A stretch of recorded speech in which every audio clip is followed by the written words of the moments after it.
Hello everyone, एक बार फिर से आप सभी का स्वागत है आपके अपने ही यूट्यूब चैनल में। कक्षा 12वीं का है, विषय कौन सा है? तो रसायन शास्त्र है और त्रैमासिक का पेपर जो आपका होने वाला है। ठीक है, तो फाइनली जो आपका इंतजार था वो खत्म हो चुका है। हम कक्षा 12वीं का विषय रसायन शास्त्र एंड केमिस्ट्री का पेपर लेके आ चुके हैं, जो कि आपके त्रैमासिक पेपर में यही पेपर देखने को मिलेगा। ठीक है, तो इतनी बड़ी मेहनत से हम आपके लिए पेपर लेके आते हैं, तो आपसे एक रिक्वेस्ट है कि आप अगर हमारे चैनल पे नए हैं तो चैनल को सब्सक्राइब कर लीजिएगा और अपने दोस्तों को ज़्यादा से ज़्यादा शेयर कीजिएगा। ठीक है, तो बिना समय गंवाए चलिए वीडियो को स्टार्ट करते हैं। तो इसमें आपका जो पूर्णांक रहेगा तो 70 का रहेगा और समय जो रहेगा तो 3 घंटे रहेगा। ठीक है, तो सबसे पहले क्या करना है, आपको फटाफट अपना निर्देश पढ़ लेना है। पृष्ठ क्रमांक 1 से पृष्ठ क्रमांक 5 तक, प्रत्येक पृष्ठ क्रमांक 5 तक वस्तुनिष्ठ प्रश्न है, जिनके लिए ठीक है 28 अंक निर्धारित है। ठीक है, इसके बाद पृष्ठ क्रमांक 2 से पृष्ठ क्रमांक 6 से पृष्ठ क्रमांक 12 तक प्रत्येक प्रश्न 2 अंक का है और शब्द सीमा इसमें आपका क्या रहेगा तो 30 रहेगा। इसके बाद अगला है पृष्ठ क्रमांक 13 से 16 तक प्रत्येक प्रश्न 3 अंक का है और शब्द सीमा आपको 75 का है। इसके बाद अगला है 17 से 20 तक प्रत्येक प्रश्न 4 अंक का है और शब्द सीमा जो है 120 है। ठीक है, तो फटाफट आप अपना निर्देश पढ़ लीजिएगा। इसके बाद हम चलते हैं प्रश्न की ओर। हमारा पहला प्रश्न क्या कहता है, सही विकल्प चुनकर लिखिए, यानी आपको सही विकल्प चुनकर लिखना है। तो पहला है कि अणुसंख्य गुणधर्म नहीं है। अणुसंख्य गुणधर्म नहीं है, तो फटाफट आपको क्या करना है, स्क्रीनशॉट लेते जाना है। तो इसका पहला ऑप्शन क्या है, क्वथनांक उन्नयन, ब में है द्रव्य विलयन, स में है हिमांक अवनमन और द में है परासरण दाब। तो हमारा इसका जो सही उत्तर हो जाएगा तो ऑप्शन ब हो जाएगा, यानी द्रव्य विलयन। अगला है विशिष्ट चालकता की इकाई है ओम। ओम सेंटीमीटर। ठीक है, इसके बाद सेंटीमीटर, इसके बाद ओम सेंटीमीटर। ठीक है, तो हमारा इसका जो ऑप्शन हो जाएगा ऑप्शन सा हो जाएगा, यानी ओम स्पेस सेंटीमीटर -1 जो हमारा इसका क्या हो जाएगा उत्तर हो जाएगा। ठीक है, इसके बाद अगला है कि किसी संक्रमण तत्व की उच्चतम ऑक्सीकरण अवस्था है। तो पहला है SC, ब में है TI और स में है MN और द में है ZN। तो हमारा इसका जो सही उत्तर हो जाएगा तो ऑप्शन सा हो जाएगा हमारा इसका सही उत्तर। इसके बाद चौथा है कि NiCO के पावर 4 में Ni की ऑक्सीकरण अवस्था है। तो ऑक्सीकरण अवस्था है, तो इसमें आपको क्या बताना है, ऑक्सीकरण आपको अवस्था बताना है। तो पहला ऑप्शन है 0, ब में है 1 और स में है 2 और द में है 4। तो हमारा इसका जो सही उत्तर हो जाएगा तो इसकी Ni की ऑक्सीकरण जो संख्या है तो कितना है, ऑप्शन आ यानी 0 है। तो आप स्क्रीनशॉट ले लीजिए। इसके बाद अगला है कि एथिल आयोडाइड को एल्को KOH के साथ गर्म करने पर प्राप्त होता है। क्या करने पर, गर्म करने पर, यानी एथिल आयोडाइड को एल्को यानी KOH के साथ गर्म करने पर प्राप्त होता है। एथेनॉल, ब में है एथेन, स में है एसिटिलीन और द में है एथिलीन। तो हमारा इसका जो सही उत्तर है तो हो जाएगा ऑप्शन द यानी एथिलीन हो जाएगा। अगला है पायरिया रोग किस विटामिन की कमी से होता है। विटामिन ए की कमी से, बी की कमी से, सी की कमी से, तो विटामिन डी की कमी से। तो हमारा इसका सही उत्तर हो जाएगा विटामिन सी की कमी से इन पायरिया रोग होता है। ठीक है, इसके बाद अगला प्रश्न है पृष्ठ क्रमांक 2, क्या कहता है, रिक्त स्थान की पूर्ति कीजिए, यानी आपको इसमें से रिक्त स्थान की पूर्ति करना है। तो फटाफट आप रिक्त स्थान की पूर्ति कर लीजिए। पहला है कि विलयन जिनके परासरण दाब समान होते हैं तो क्या कहलाते हैं, विलयन कहलाते हैं, तो समपरासरी विलयन कहलाते हैं। हमारे इसको जो सही उत्तर हो जाएगा पहला का समपरासरी विलयन।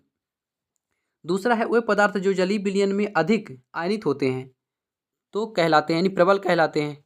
इसके बाद संक्रमण तत्वों और उनके यौगिक को उत्प्रेरक कार्य करते हैं। इसका उत्तर हो जाएगा उत्प्रेरक। इसके बाद लिगेंड तथा धातु आयन के मध्य है ना उपसंयोजी जो है तो बंध बनता है। ठीक है, इसके बाद अगला है क्लोरोफार्म को खुला छोड़ने पर बनने वाला हानिकारक उत्पाद का सूत्र COCl है। इसका जो राइट आंसर हो जाएगा।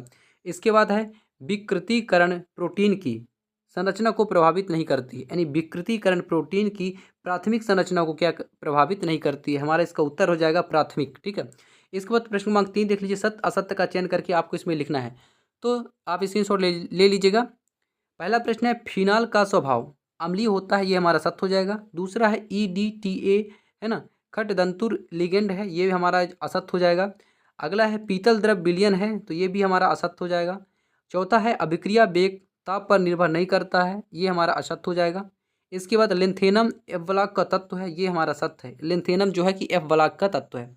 इसके बाद अगला है कि NiCl4 के पावर -2 एक है ना चतुष्फलकी आयन है, ये भी हमारा क्या हो जाएगा, सत्य है। ठीक है, इसके बाद अगला प्रश्न क्या कहता है, अगला प्रश्न सही जोड़ी बनाकर आपको इसमें से लिखना है। प्रश्न क्रमांक 4 में आपको क्या करना है, सही जोड़ी बनाकर लिखना है। तो स्तंभ आ स्तंभ बा, ठीक है। तो पहला है ठोस विलयन, ठोस विलयन का क्या हो जाएगा, पीतल हो जाएगा। दूसरा है राउल्ट का नियम, राउल्ट का नियम यानी आदर्श विलयन हो जाएगा। इसके बाद धात्विक चालक का क्या हो जाएगा, चांदी हो जाएगा। इसके बाद एक दंतुर का हमारा क्या हो जाएगा, इक्को हो जाएगा। ठीक है, इसके बाद क्लोरोफिल का हमारा क्या हो जाएगा, मैग्नीशियम, इसका राइट आंसर हो जाएगा। तो आप स्क्रीनशॉट ले लीजिएगा। इसके बाद अगला प्रश्न है कि एक शब्द और एक वाक्य में आपको क्या करना है, उत्तर देना है। एक शब्द और एक वाक्य में इसमें उत्तर देना है। पहला है विलयन जो बिना संघटन बदले एक ही ताप पर अब आश्रित होता है तो क्या कहलाता है, संतृप्त विलयन कहलाता है, इसका राइट आंसर हो जाएगा। अगला है कि वह प्रक्रिया जिसमें कोई पदार्थ इलेक्ट्रॉन को ग्रहण करता है क्या कहलाता है, अपचयन अभिक्रिया कहलाता है। अगला है लूनर कास्टिक किसे कहते हैं, तो इसका उत्तर हम वीडियो के लास्ट में आपको प्रोवाइड करा देंगे। अगला है कैल्सीफेरॉल किस विटामिन का रासायनिक नाम है, तो विटामिन डी का रासायनिक नाम है कैल्सीफेरॉल। ठीक है, तो इसका एग्जैक्ट आंसर जो होगा विटामिन डी हो जाएगा। इसके बाद बूटज संश्लेषण क्रिया में किस धातु का उपयोग किया जाता है, तो सोडियम, किसका, सोडियम किया जाता है। इसके बाद अगला प्रश्न है, प्रश्न क्रमांक 6 हमारा क्या कहता है कि अणुसंख्य गुणधर्म को उदाहरण सहित आपको इसमें समझाना है, अथवा है समपराशरी विलयन किसे कहते हैं। इसके बाद 7 प्रश्न है कि सेल के विद्युत वाहक बल से आप क्या समझते हैं, आपको इसमें ये बताना है। अगला प्रश्न देख लीजिए, अगला प्रश्न क्या कहता है कि लेंथेनाइट का पृथक्करण आसान नहीं है, क्यों, आपको इसमें कारण बताना है। इसका अथवा है लेंथेनाइट एवं एक्टिनाइट में आपको अंतर लिखना है। प्रश्न क्रमांक 9 में है कि द्विक लवण किन्हें कहते हैं, इसका अथवा है संकुल यौगिक किसे कहते हैं। प्रश्न क्रमांक 10 देख लीजिए, यानी प्रश्न क्रमांक 10 देख लीजिए आप। ठीक है, इसके बाद उसका अथवा देख लीजिए, आई मीन अथवा प्रश्न क्रमांक 10 का ये अथवा है ना, यानी ज्यूटर आयन किसे कहते हैं, उदाहरण सहित आपको समझाना है। अगला प्रश्न है कि प्रभावी परमाणु क्रमांक क्या है, उदाहरण सहित आपको समझाइए। अथवा फैराडे के विद्युत अपघटन का प्रथम नियम लिखिए, है ना। संक्रमण तत्व तो अच्छे उत्प्रेरक होते हैं, क्यों, ये मोस्ट है आपके वार्षिक पेपर के लिए 3 नंबर में आपको आ सकता है। ठीक है, तो संक्रमण तत्व तो अच्छे होते हैं और क्यों होते हैं। ठीक है, इसके बाद अगला है संक्रमण तत्वों के आयन रंगीन होते हैं, क्यों, आपको इसमें कारण लिखना है। इसके बाद अगला प्रश्न देख लीजिए, अगला है कि प्रश्न क्रमांक 13 क्या कहता है कि RNA और DNA में आपको इसमें 3 अंतर लिखना है। हमारे शरीर में विटामिन सी संचित क्यों नहीं होता है, आपको इसमें यह बताना है। अगला प्रश्न है कि हेनरी के नियम को उदाहरण सहित समझाइए। इसके बाद अगला अथवा है परासरण एवं परासरण दाब को परिभाषित आपको करना है। प्रश्न क्रमांक 15 है कि ओम का नियम लिखिए, आपको इसमें ओम का नियम लिखना है। ठीक है, उसका अथवा है कि कोलरास का नियम क्या है, इसके अनुप्रयोग आपको लिखना है। इसके बाद अगला है कि संक्रमण तत्वों में संकुल यौगिक बनाने की प्रवृत्ति होती है, समझाइए। प्रश्न क्रमांक 16। ठीक है, आप देख लीजिए।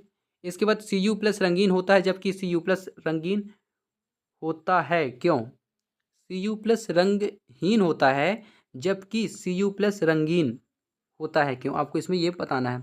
इसके बाद प्रश्न क्रमांक 17 आप देख लीजिए फटाफट, इसका अथवा देख लीजिए। निम्नलिखित उपसहसंयोजी यौगिकों के सूत्र लिखिए, यानी पोटेशियम टेट्रासाइनिडोनिकलेट। ठीक है, ये आप देख लीजिए, आपको इसमें से क्या लिखना है, इनका सूत्र लिखना है। ठीक है, इसके बाद प्रश्न क्रमांक 18 देख लीजिए आप फटाफट, ये निम्न को समझाइए। केवल समीकरण आपको इसमें से लिखना है ना। सेंटमेयर अभिक्रिया, है ना, कार्बिल एमीन अभिक्रिया, बूटर फीटिंग अभिक्रिया, हेलो फार्म अभिक्रिया, ये जो है तो आपके वार्षिक पेपर के लिए बहुत महत्वपूर्ण है। ठीक है, ये जो क्वेश्चन है आपके वार्षिक पेपर के लिए बहुत ही महत्वपूर्ण है। ठीक है, तो आप तैयारी कर लीजिएगा। इसके बाद अगला प्रश्न हमारा क्या कहता है, प्रश्न क्रमांक 19 क्या कहता है, राउल्ट का वाष्पदाब अवनमन नियम लिखिए। राउल्ट के नियम की सीमाएं भी आपको इसमें से लिखना है। ठीक है, इसके बाद अथवा इसका है कि पॉन्ड ऑफ गुणांक से आप क्या समझते हैं, इसके अनुप्रयोग लिखिए। ठीक है, इसके बाद प्रश्न क्रमांक 20 क्या कहता है, विशिष्ट चालकता, तुल्यंकी चालकता एवं आणविक चालकता का सूत्र इकाई लिखिए तथा इन पर तनुता का प्रभाव स्पष्ट आपको कीजिए करना है।